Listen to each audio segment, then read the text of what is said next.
Good evening, everyone, and welcome to our next episode of Toast the Talk and an exciting weekend in Australia. We discussed in our preseason opener with 2026. A lot of updates have come into the formula, and we saw that play out in a very interesting way as first of all, 11 teams, 22 cars, trying to figure out how to make sense of the formula with the first race that happened this weekend. And obviously, the qualifying itself had something really exciting happen. But before I get into those details, a huge hello to all our panelists today.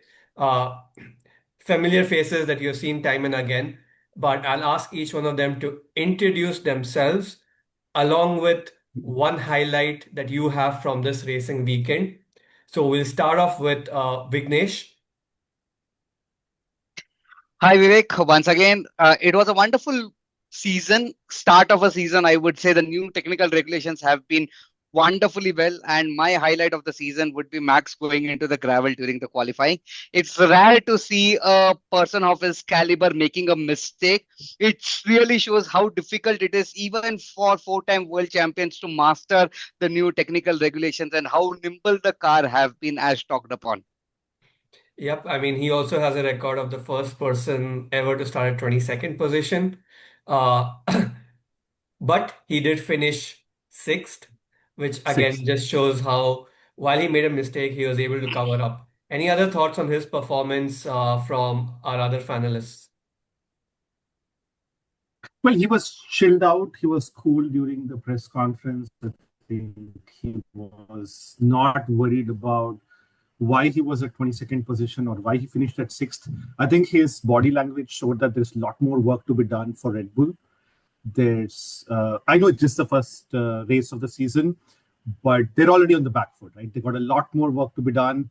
And I'm sure he's looking for his fifth championship, but with this present car and with his intent, the question is that how long will Red Bull take to get to that championship level? If Mercedes already is going to claw out and get the early advantage and Ferrari is going to come in and challenge them, Red Bull has a lot of work to be done. And Max is at this moment peaceful, but we know that there's something raging inside. Yep. Naren, from your perspective. Okay, so thanks Vivek for having me. Uh, the first race was kind of exciting.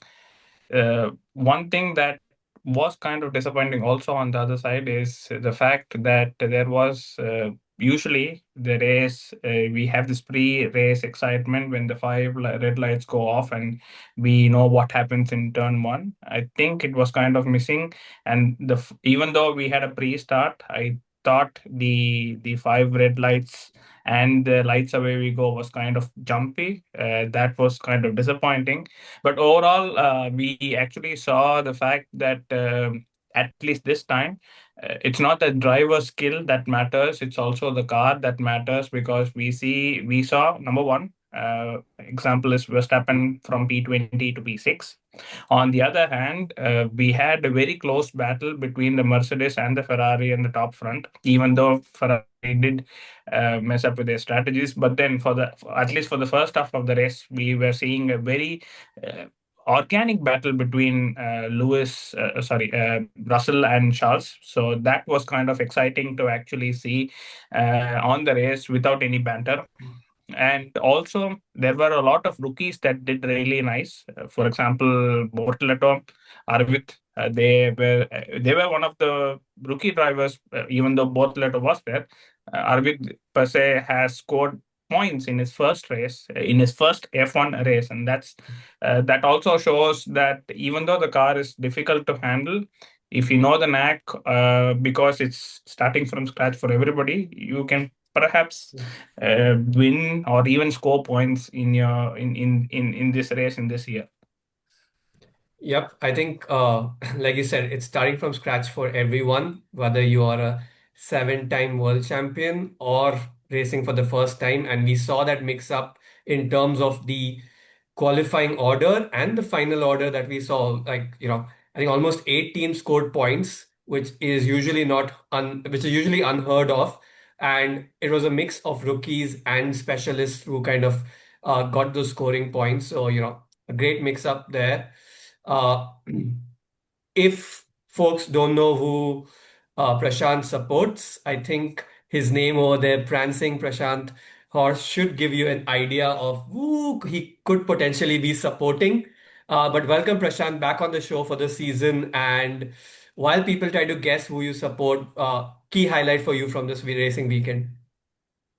Absolutely. Good evening, everyone. Good to be back to the podium. I would like to call this as the podium because it's just the four of us, but we're all champions in our own way.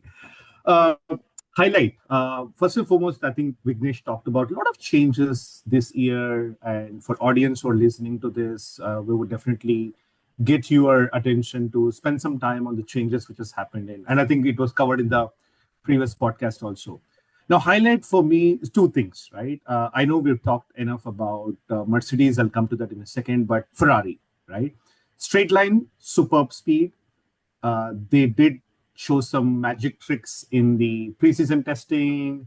They were pretty fast in the qualifying. Charles was on the pole, but at the end of the day, when it needed to get to the finish line, they did not. Okay, and not because of the car, not because of the driver, and not because of the performance of the cars. Once again, let down by the strategy.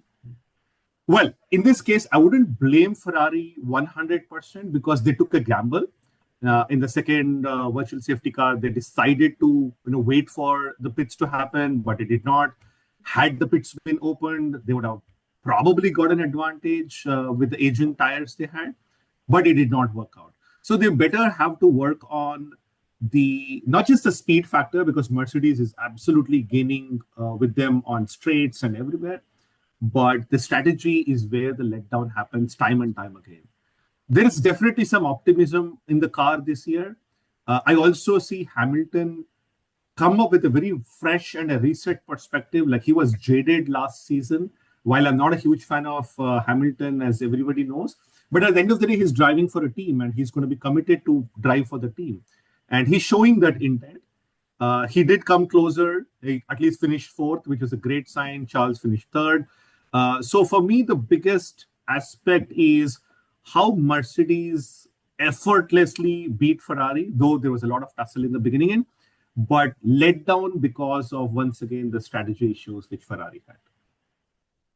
Yeah, and for viewers who kind of missed the race, we obviously had Mercedes 1-2, Ferrari 3-4, and to the point that Prashant made, Ferrari was actually headed for a podium finish, but then with the two VSCs and the strategy they played out didn't really work out for them, and they ended up only with Charles scraping through to the podium versus they could have had both of them on the podium potentially at that point.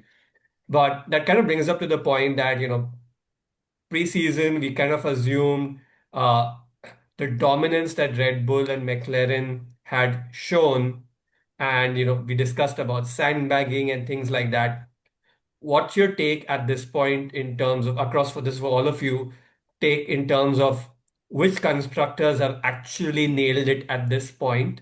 Because the actual race performance is the first time we're seeing them trying to go all out, and which ones really have lost the gamble from that perspective. One each, and we can this time start off with Prashant and then go in the other order. Sure. I think straight evident on the face is Mercedes has identified what needs to be done. So we all know that the cars have become nearly 50% electric, right? It doesn't feel like a V8 engine or a V12 engine, which we were all used to in the past. So it's more of an electric, hybrid kind of a car setup.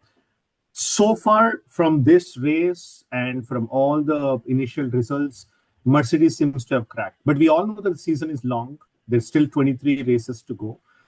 Ferrari is probably not too far behind.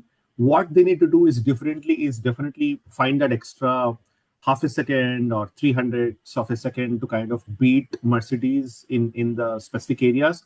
The good news is that both the drivers are up there. Same with Mercedes. So I would say Ferrari maybe 50-60% figured it out. Mercedes slightly better. Red Bull have a lot of work to cut out. They need to really figure it out from their balance of the car and get some Max's commitment. We don't know how he's thinking at this moment.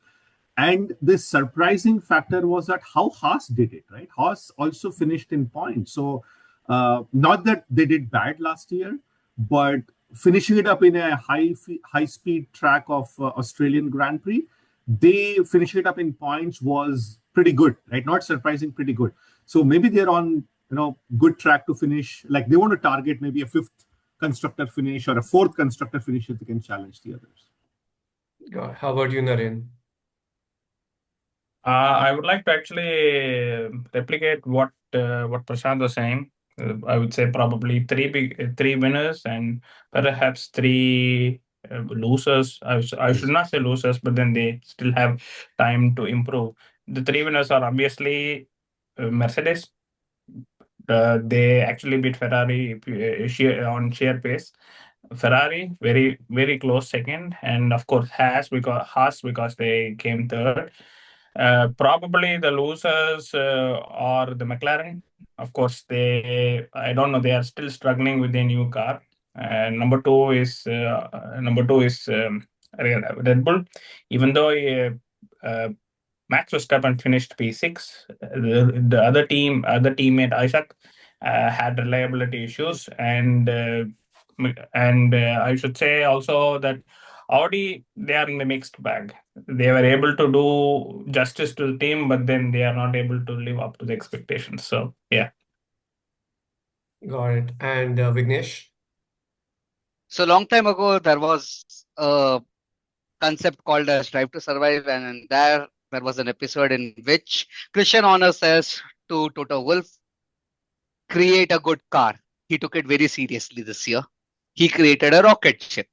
So Mercedes at the great, but at the same time, now Red Bull don't have a car. They need to have a good car. So Red Bull is struggling, probably reliability issues of sorts.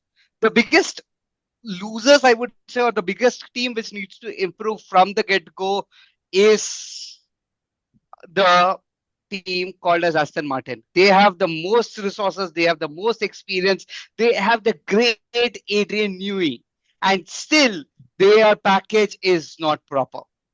It seems as if Honda has a personal vendetta towards Alonso. Every time when Alonso was a part of a Honda supply team, they gave him FP2 engines. When he was not there, they were giving great engines to Red Bull. I have no idea what is Honda's issue with Alonso. They need to sort it out. But apart from that, Cadillac is one mention. They are a new team. They are still trying to come to the grips of Formula One. Reliability, of course, the first ever race in Formula One. Still, one of the car was able to complete. That shows that, okay, they have a good potential to go ahead. So this would be my grid. Yeah, no, I think like all of you highlighted, right? It's been a mixed bag in terms of expected performances and unexpected performances. Toto Wolff's mischievous grin is back, having known that he's finally delivered on what he knows could be a championship winning car, and obviously a lot of work for the new teams that have come in. But to your point, right, like because this is net new for everyone, there's also a huge opportunity set for them to pick up. Now, there's one interesting stat that Naren had shared, and I would love our viewers to hear about, is as he looked through the telemetry data across different years, and very interesting insight kind of popped up. So I'll let Naren talk more about it, and the rest of us can then join in to discuss. Yep. Thanks, Vivek. So, yeah, as I was discussing, I was surprised to see that the 2026 Formula One car is around 3.5 seconds slower than the 2025 car, and around 6 tenths slower than the 2022 car. These were the three references that were taken. But on the other hand, I also understood that during there is one fast straight, which was also, I think it was turn 11 or 12, that has a very, very fast area, fast sector, and 2026 car is around 30 kilometers faster than the other two cars. So even though the 2026 car is faster, they were still slower than in lap times than the 2022 and 2025 car. This is primarily because of the removal of the MGU edge. What they had to actually do is there is something called as lift and coast, where we have to take your legs off the pedal. So the battery kind of charges up, Yeah. but at the same time the entire car slows down. This was a phenomena that most of the drivers were doing in certain parts of the race at certain turns. This effectively slows down the entire car, thereby the entire lap time is increasing. One more phenomena that I actually saw was the clipping and the super clipping. So clipping is basically that the entire battery is completely depleted of energy, but the top speed remains the same. Super clipping is the entire battery drains, but the entire car starts to decelerate because of the entire power getting reduced. So what happens during super clipping is that, let's say there is a car A that is super clipping.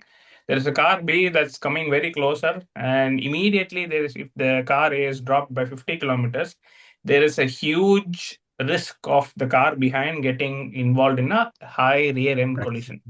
So this is something that most of the drivers were kind of really vocal about this year, and they wanted to kind of mitigate this problem. But at least at this point, with FIA or the entire team and the constructors do not have a proper solution. But I'm very sure that, considering safety in mind, all the constructors and the teams should kind of do something to mitigate the problem, but also find a way to be ahead.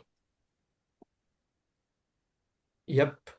Uh, Extremely interesting insight there, where it's like, hey, F1 cars in 2026 are faster, but are finishing laps slower, right? And with that dichotomy, the other interesting aspect I really want to hear about is, you know, they did mention that with a lot of these changes, overtaking will potentially be higher, but is that hypothesis true or not?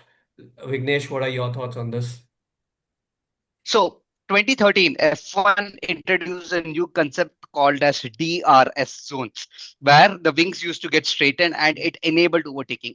That was the entire gist of that. Come 2026, they have eliminated DRS. Me, being a long-time Formula One supporter, I was looking where the DRS zones are, only to realize the rules have changed.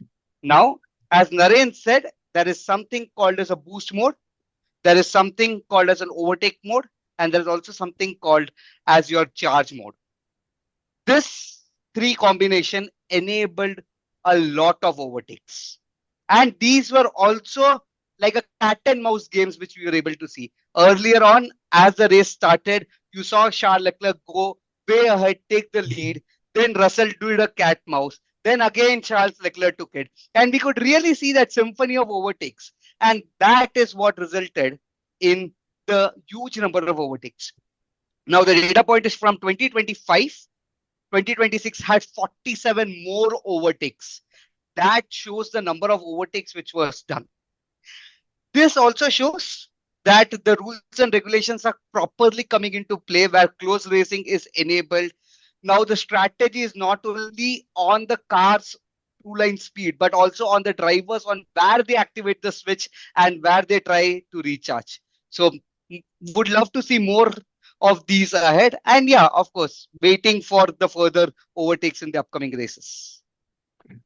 Yep, and I think you both bring up a very interesting point that historically, F1 racing focused on parameters of basically the the car, the driver, and the team strategy. Now we have one more component where the driver's also got to play with the strategy of how he is driving and deciding against these modes and figuring out how to do that. And obviously, tires will continue to play a role. But Prashant, as you have also been a long-term fan who have watched the evolution of F1 over years, like what's caught your attention with this first race in terms of, from a viewer perspective, what's been very different? Yeah. So Vivek, I think from let's assume there's a new fan who's just joined and watched the race, right? they wouldn't see a difference in terms of the 47 overtakes, which Vignesh talked about, or how the car has been faster in a particular circuit till they understand certain nuances and logic. I think two things are there. One, you already brought that point I was going to highlight, which is while we used to say, hey, Formula One is about technology, the driver, and the strategy, I think now the driver composition is slightly changing. Okay. He has to do a lot more effort real time to do those three, four options which Vignesh talked about: overtake, boost, charge. There are, of course, buttons. So I feel it's going to be more complex that there are probably 20% more buttons on the panel in front of the driver. So now the driver is like, should I press the button, should I look at the rear mirror and look where my competition is? And he has no control over the deacceleration, which could happen, correct? But on the flip side, to a fan who has no idea about all of this, overtaking would absolutely excite them, correct? They will see that it's just not one team or one driver who is leading the pack and everybody is behind 20 seconds, which is what used to happen. Now there is a lot more, closeliness. There is some competition happening in. People wouldn't go open up their phones and say, it's okay, it's a boring race. Maybe that's the intention of FIA and Formula One to kind of do that. But what's happening is that personally for me as a fan is two joys has been taken away, right? One, it's, as I said, it's becoming more and more electric, right? Now, where is the hardcore engine? Where is the hardcore, the design, the architecture of a mechanical work which used to happen at a car? It's fading away. Of course, it's there, but it's fading away. So we're relying on a lot more electrical than mechanical, right? Of course, it can give different views. The second is, which I talked about, the driver. The driver should be driving the car and he should be focusing on the things which he needs to do and not pressing a lot of buttons, correct? The more he presses the buttons, he may not have the control over what's in his surrounding. I feel that's the two elements which is taking the joy away. But to a fan who is new, he would love the overtakes. He would love the speeds, correct? And he would love probably a few crashes here and there to just experience it. But somebody like us would say, oh, okay, maybe these are some things which needs to change out. Yep. No, I think that summarizes it really well. And since this is the International Women's Day weekend and the race was on that day, so a big shout out to all the female fans out there. And anytime in this conversation, if we have used he for fans, it's actually he/she, Yeah. because there is a huge population of female fans who have joined the sport over the recent years. And it's a huge celebration of how the sport has opened up to wider audiences, and we do have a lot of female drivers who are coming up the ranks through the various FX journeys Yeah. to get there, right? So I think it's a very inclusive sport from that perspective. We would love to see more talented folks, agnostic of gender, coming through the pipeline. With that, one last question that I have for all our panelists before we close out on this exciting weekend is, we did some predictions pre-season in terms of who could be the champion constructor/champion driver. Does any one of you want to change that after the first race? And who do you think is targeted for a championship constructor/driver towards the end of the year? And this is a recorded session, so we'll come back and figure out at the end of the year whether you were right or not. So we'll start off with you, Naren, then go to Vignesh and then Prashant. Okay. So I would like to still keep the same thing. I was saying Mercedes. It's still Mercedes. Very close second are Ferrari, and I would still keep my bet on McLaren. Um, Considering that PS3 going out of the race was one of a kind, but both the drivers are very skilled. So I should say that Mercedes would be the top number one, closely followed by Ferrari, closely followed by McLaren. This would be my top three. Got it. So then I'm assuming your driver number one is Russell. Russell, yes, closely followed by I should not say Antonelli, because even though it was a Mercedes 1-2, my bets are on Charles because he's driving extremely well. Even in the Australian race, He had, even though there was wheel spin for the driver in front of him, Charles utilized the opportunity to go in front of everybody and take the lead in the race in the first turn. So that shows how skilled as a driver he is without crashing. So my second bet will be on Charles Leclerc. Third, it's either between Lewis or Lando. I would still say that it's a mixed bag considering how both of them are performing. So it'll be Russell, Charles, Lewis, or Lando. Got it. How about you, Vignesh? Okay, so this year I have changed my how I say uh, the loyalty from FIA to Ferrari. So I would say, okay, drivers champions first Ferrari if there is no reliability issues down the line. Next, it would be Mercedes, considering, okay, they have a wonderful engine and Mercedes are known to have a good reliability. And third, I can go with Red Bull only because Max is there. It can be McLaren, but Max is the X factor there for the constructors. In terms of the drivers, Russell is my top. Second would be Lewis Hamilton. And third can be anyone from the grid.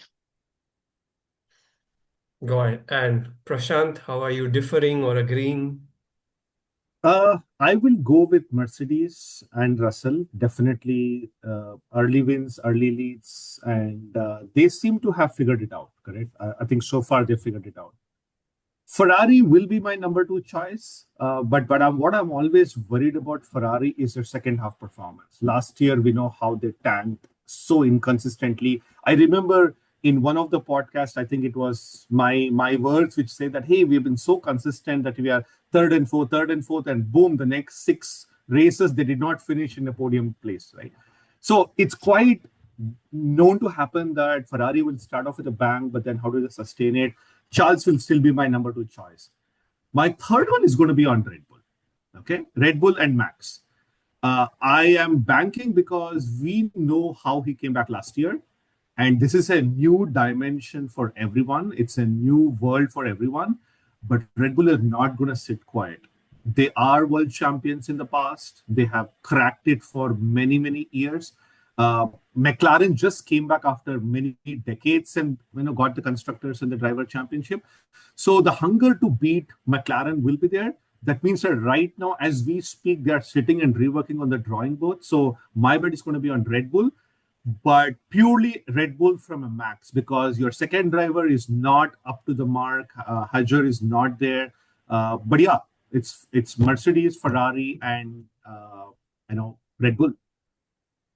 Interesting. I mean, I agree with everyone in terms of constructors, potentially Mercedes and Ferrari coming in second. I think the driver championship, Max Verstappen might get his next championship. And Charles Leclerc is potentially second. And George Russell coming in third. Purely because I think to the point that Prashant made, right?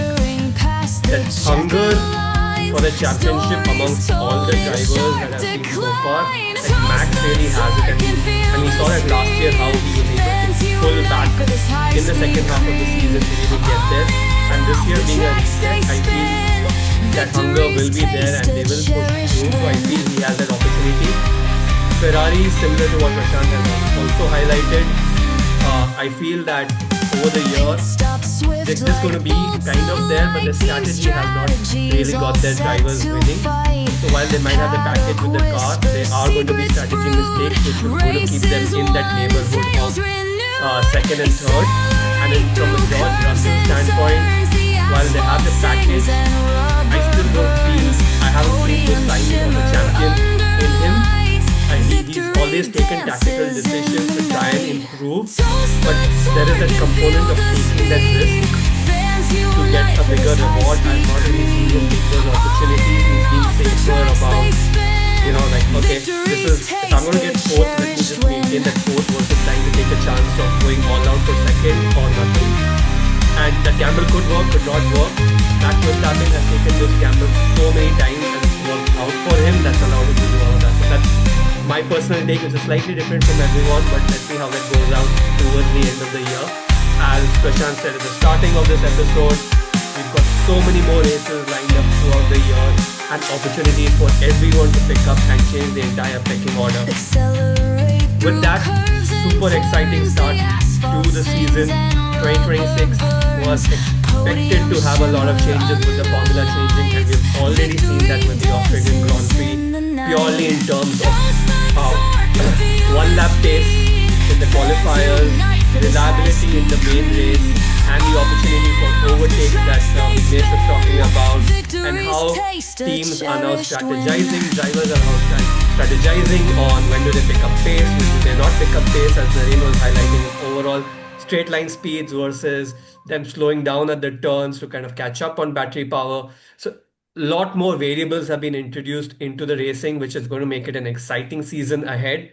And we have this pool of panelists who are going to help you stay covered on what's happening behind the scenes and sort of breaking down the technicalities of the outcomes that we are seeing. So stay tuned, continue to share, like, subscribe this channel, whether you're listening to us on Spotify or watching us on YouTube. And feel free to throw in your comments and questions that you have that we would love to answer. With that, again, wishing all our audiences a season full of festivities that we've been having in India and around the world, along with the International Women's Day that we just had yesterday. Thank you once again to all our panelists for sharing your opinions and your time and making this another exciting season of Toast the Talk. Thank you. Thank you.